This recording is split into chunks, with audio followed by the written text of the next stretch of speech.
सब्जियों की कीमतें आसमान छूने की वजह से आम लोगों का बजट बुरी तरह से बिगड़ गया है। लोगों को सबसे ज्यादा परेशानी महंगे प्याज की वजह से हुई, जो गरीबों की थाली का अहम हिस्सा है। महाराष्ट्र की कुछ मंडियों में प्याज की कीमत 120 रुपए तक पहुंच गई है। दिल्ली में भी 1 किलो प्याज की कीमत 100 रुपए तक पहुंच गई है। देश के ज्यादातर शहरों में प्याज की कीमतों का कुछ ऐसा ही हाल है। ये हाल तब है जब माना जाता है कि नवरात्रों में प्याज की खपत में कमी आती है। ऐसे में नवरात्र खत्म होने के बाद प्याज की कीमतें और बढ़नी तय मानी जा रही हैं। यही वजह है कि प्याज की आसमान छूती कीमतों को लेकर सरकार भी एक्शन में आई। प्याज की जमाखोरी रोकने के लिए थोक और रिटेल कारोबारियों के लिए स्टॉक लिमिट यानी प्याज रखने की सीमा तय कर दी गई है। अब थोक कारोबारी सिर्फ 25 मीट्रिक टन प्याज स्टॉक कर पाएंगे, जबकि रिटेल कारोबारियों के लिए यह लिमिट 2 मीट्रिक टन होगी। इसके साथ ही सरकार ने करीब 10,000 मीट्रिक टन प्याज इंपोर्ट करने की भी पहल शुरू कर दी है, जिसके लिए जल्द ही टेंडर जारी किए जा सकते हैं। बिहार के मुंगेर में चुनाव की तैयारियों के बीच पुलिस ने अवैध हथियारों की तस्करी के आरोप में 2 लोगों को गिरफ्तार कर लिया और इस कार्रवाई के दौरान न्यूज 18 की टीम भी वहां खतरे के बीच मौजूद रही। नक्सल प्रभावित मुंगेर जिले की 3 विधानसभा सीटों पर 28 अक्टूबर को पहले चरण में वोटिंग होनी है, लेकिन मतदान से पहले देर रात पुलिस ने कार्रवाई करते हुए अवैध हथियारों के साथ 2 लोगों को दबोच लिया। पुलिस ने बताया कि आरोपी गंगा नदी के रास्ते अवैध हथियारों को ले जा रहे थे। आरोपियों को यहां से लेकर ये लोग जो टीम जिसने पकड़ा था और उसके बाद वॉकी टॉकी पे सूचना दी थी इलाके के एसपी को, एसपी यहां पर पहुंची और उसके बाद उन दोनों आरोपियों को लेकर पहले जा चुकी हैं। इस कार्रवाई के दौरान मुंगेर की एसपी लिपि सिंह गश्त पर थी। उन्हें जैसे ही आरोपियों की खबर मिली, पूरी टीम चौकन्नी हो गई। खतरे के बीच हमारी टीम भी वहां मौजूद रही। आप देख सकते हैं तस्वीरों में कि जो इलाके की एसपी है वो है और हम उनके पीछे हैं। आप देख सकते हैं तस्वीरों में इस वक्त ये जो एरिया है, जो टापू बना है, ये भी काफी बड़ा एरिया है। यहाँ पर देख सकते हैं कि जो इलाके की एसपी है वो लगातार जा रही हैं। पुलिस से बचने के लिए आरोपियों ने अवैध हथियारों के बैग गंगा नदी में फेंक दिए। इसके बाद काफी देर तक तलाशी अभियान चला और पुलिस ने जिंदा कारतूस समेत कई हथियार बरामद कर लिए। 7.65 mm की गोलियां हैं और इन्होंने इस तरीके से टेप मेरे ख्याल से इसीलिए कर रखा है, प्लास्टिक भी है, वो है कि अगर ये पानी में भी फेंक देंगे तो छुपाने के लिए बहुत आसान तरीका है। अवैध हथियारों का गढ़ कहे जाने वाले मुंगेर में 28 अक्टूबर को मतदान होना है। ऐसे में पुलिस के सामने कई चुनौतियां हैं, जिसे देखते हुए जिले में सुरक्षा का पहरा काफी कड़ा कर दिया गया। मुंगेर के उन इलाकों में भी गश्त बढ़ा दी गई जो जमुई जिले से लगते हैं। बिहार का जमुई जिला झारखंड की सीमा से लगा है और इन इलाकों में नक्सली हमलों का खतरा सबसे ज्यादा रहता है। लगातार पेट्रोलिंग पूरी रात भी होती है कि कोई इस बार से उस पार ना जाए, हथियारों का तस्करी ना हो। गंगा नदी के रास्ते अवैध हथियारों की तस्करी को रोकने के लिए पुलिस की कई टीमें बनाई गई हैं। चुनाव की वजह से इन इलाकों पर कड़ी नजर रखी जा रही है। तो ये जो देरा क्षेत्र होता है, जैसे मुंगेर में 58 किलोमीटर का है, तो इसमें हम लोगों को थोड़ा ज़्यादा सतर्कता करना पड़ता है, ज़्यादा हम लोग को गश्ती बढ़ानी पड़ती है, स्पेशली इलेक्शन के टाइम में। पुलिस का दावा है कि मुंगेर में शांतिपूर्ण चुनाव के लिए वो लगातार कार्रवाई कर रही है और अब तक कई आरोपियों को भी गिरफ्तार किया जा चुका है। पेट्रोलिंग इसलिए किया जा रहा है ताकि जो 28 तारीख को मतदान हो, यहाँ पे जो वोटिंग हो वो सही तरीके से हो पाए, किसी भी तरीके से गड़बड़ी ना हो। मुंगेर के अलावा बिहार के जमुई और लखीसराय जिले की विधानसभा सीटों पर भी पहले चरण में वोटिंग होनी है। ये दोनों जिले भी नक्सलियों के निशाने पर रहते हैं। हिमाचल प्रदेश के किन्नौर में अचानक भीषण आग लग गई, जिसमें 13 घर जलकर राख हो गए। यह हादसा इतना भीषण था कि उसे बुझाने में आईटीबीपी के जवानों को भी लगाया गया। क्योंकि रिहायशी इलाका होने की वजह से आग तेजी से कई घरों में फैल गई। उसकी लपटें कई फीट ऊपर उड़ती हुई नजर आई, जिसे देखकर पूरे इलाके के लोग दहशत में आ गए। धुएं का ऐसा गुबार उठ रहा था कि वहां का आसमान काला दिखाई देने लगा।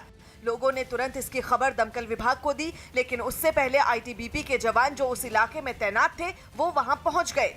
बताया गया कि जवानों ने अपनी जान खतरे में डालकर आग की लपटों के बीच से कई लोगों को बाहर निकाला। आग इतनी भीषण थी कि उसे बुझाने में कई घंटों का वक्त लग गया। इस हादसे में करोड़ों के नुकसान की खबर है। बाद में राज्य के मुख्यमंत्री ने प्रभावित परिवारों की मदद का भी ऐलान किया। अमेरिका से बढ़ते तनाव के बीच ईरान ने एक बार फिर शक्ति प्रदर्शन करके उसे उकसाने की कोशिश की। अपने सालाना सैन्य अभ्यास के कार्यक्रम में ईरान की सेना ने एक से बढ़कर एक मिसाइलों की नुमाइश की, जिसके सामने आए वीडियो में एक मैदान में मिसाइलें फायर होने के लिए बिल्कुल तैयार दिखी और जब चली तो धरती कांप उठी। कई किलोमीटर दूर तक कान फाड़ देने वाली आवाज की गूंज भी सुनाई दी। मिसाइलों के जखीरे को देखकर ऐसा लगा जैसे ईरान दुश्मन को खुली चुनौती दे रहा हो। सैन्य अभ्यास के वीडियो में एक के बाद एक जमीन से हवा में मार करने वाली कई मिसाइलें फायर होती नजर आईं। इतनी तेजी से मिसाइलें उड़ी कि पलक झपकते ही आसमान में पहुंच गई और फिर आंखों के सामने से छूमंतर भी हो गई। भारतीय क्रिकेट टीम के पूर्व कप्तान कपिल देव को दिल का दौरा पड़ने के बाद अस्पताल में भर्ती करवाया गया। न्यूज़ 18 की प्रियंका कांडपाल की रिपोर्ट है कि दिल का दौरा पड़ने पर कपिल देव को दिल्ली के फोर्टिस अस्पताल में भर्ती करवाया गया, जहां डॉक्टरों ने उनकी एंजियोप्लास्टी की। अस्पताल की तरफ से एक बयान जारी कर बताया गया कि कपिल देव को आईसीयू में रखा गया है और उनकी हालत स्थिर बनी हुई।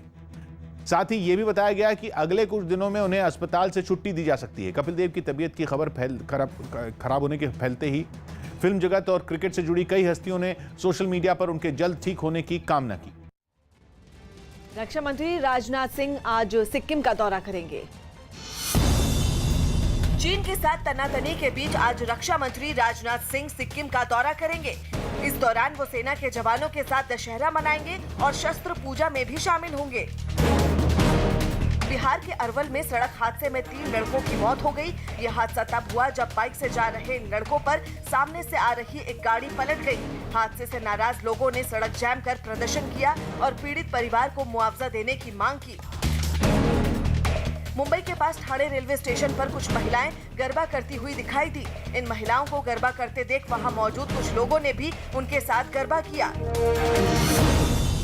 राजस्थान के जालौन में 2 लड़कों पर नाबालिग लड़की के रेप का आरोप लगा, जिसके बाद पुलिस ने दोनों को गिरफ्तार कर लिया। आरोप है कि अपने रिश्तेदार के यहां आए दोनों लड़कों ने इस घटना को अंजाम दिया। यूपी के अयोध्या में सरयू तट पर आयोजित रामलीला में दिल्ली से बीजेपी सांसद मनोज तिवारी शामिल हुए। रामलीला में अंगद बने मनोज तिवारी की वहां मौजूद लोगों ने जमकर तारीफ की। जिसने रामायण को अच्छे से पढ़ लिया और मन में उतार लिया और वो समाज सेवा में है, राजनीति में है, तो फिर वो बीजेपी ज्वाइन कर ले। मुंबई इंडियंस ने आईपीएल के एक मुकाबले में चेन्नई सुपर किंग्स को 10 विकेट से हरा दिया। पहले बल्लेबाजी करने उतरी चेन्नई की टीम ने 20 ओवर में 9 विकेट खोकर 114 रन बनाए, जिसका पीछा करने उतरी मुंबई इंडियंस की टीम ने सिर्फ 12.2 ओवर में बिना कोई विकेट गंवाए मैच जीत लिया। थाईलैंड की राजधानी बैंकॉक से एक दिल दहला देने वाला वीडियो सामने आया, जिसमें एक गैस पाइपलाइन में जोरदार धमाका होता दिखाई दिया। ये धमाका एक गैस प्लांट की पाइपलाइन में गैस लीक होने की वजह से हुआ, जिसकी डरा देने वाली तस्वीर वहां से गुजर रही एक गाड़ी के कैमरे में रिकॉर्ड हो गई। अचानक हुआ धमाका इतना जबरदस्त था कि उसकी लपटें करीब 100 फीट ऊपर तक उठती नजर आईं। जोरदार धमाके के बाद प्लांट से निकलते धुएं ने लोगों को खौफ से भर दिया। हादसे के बाद चारों तरफ अफरा तफरी मच गई। सड़कों पर दौड़ रही गाड़ियों की रफ्तार पर ब्रेक लग गया, जो जहां था वहीं रुक गया। डरावनी लपटों को देख आसपास रहने वाले लोग अपने घरों से भागकर बाहर जमा हो गए। थोड़ी देर में दमकल की कई गाड़ियां भी वहां पहुंच गईं। मौके पर पहुंचते ही दमकल कर्मियों ने आग बुझाने का काम शुरू कर दिया। भीषण आग को बुझाने में उन्हें कई घंटे लग गए। गैस पाइपलाइन में हुए धमाके की चपेट में आने से 3 लोगों की मौत हो गई, जबकि 50 से ज्यादा लोग घायल हो गए। बताया गया कि इस घटना में पास के कई मकानों और गाड़ियों को भी काफी नुकसान पहुंचा। बेंगलुरु में भारी बारिश की वजह से बाढ़ जैसे हालात पैदा हो गए। पिछले कई दिनों से राजधानी में भारी बारिश का सिलसिला जारी है, जिससे कई इलाकों में तो अभी तक जल जमाव से राहत नहीं मिल पाई। और इसी बीच एक बार फिर इतनी बारिश हो गई कि लोग उससे बेहाल हो गए। सड़कों पर पानी सैलाब की तरह बहने लगा, जिसमें डूबकर गाड़ियां भी बह गईं। आसमानी आफत से सड़क पर कई फीट तक पानी भर गया, जिसमें मोटरसाइकिलें तैरती हुई नजर आईं। जो लोग घरों में थे उनका बाहर निकलना मुश्किल हो गया, तो जो लोग बाहर निकल चुके थे उन्हें अपने घरों तक पहुंचने में भारी परेशानी हुई। पानी में डूबने से लगभग सभी जगहों पर सड़कों का कोई अता पता नहीं था। पानी के तेज बहाव ने लोगों को और डरा दिया। सबसे बुरा हाल तो अंडरपास का दिखाई दिया। गाड़ियां जैसे तैसे वहां से निकलती हुई नजर आईं। लगातार हो रही बारिश से दिन में ही अंधेरा छा गया। इसी बीच राज्य के राजस्व मंत्री कुछ इलाकों में हालात का जायजा लेने के लिए निकले, तो उन्हें भी घुटनों तक पानी में चलकर जाना पड़ा।